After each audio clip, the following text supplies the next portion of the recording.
Magandang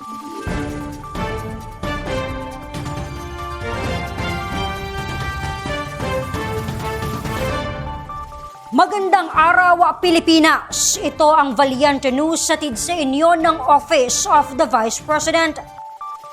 Personal na nakiramay si dating Pangulong Rodrigo Roa Duterte sa pamilya ng mga nasawi sa nangyaring landslide sa Batangas sa gitna ng pananalasa ng Bagyong Christine. Si Maribeth Adlawan sa report. Tumungo sa Batangas City noong nakaraang linggo si dating Pangulong Rodrigo Roa Duterte upang personal na makiramay sa mga pamilyang naulila ng 20 individual na nasawi sa nangyaring landslide sa Barangay Sampaloc sa Talisay, Batangas sa gitna ng pananalasa ng Bagyong Christine noong Oktubre.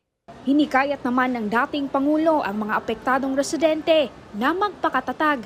Ang puso ng mga Duterte nasa inyo. Kasi may mga apo-apo na mga Batanggenyo na. Mahal ko kayong lahat.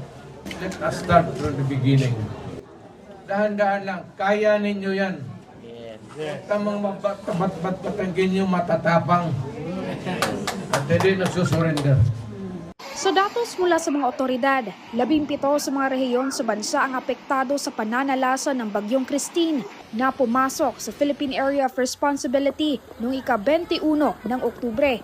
7.1 milyon naman ang kabuang bilang ng mga apektado. Mahigit 900,000 naman sa naturang bilang ang napilitang lumikas at pansamantala na naninirahan sa mga evacuation center.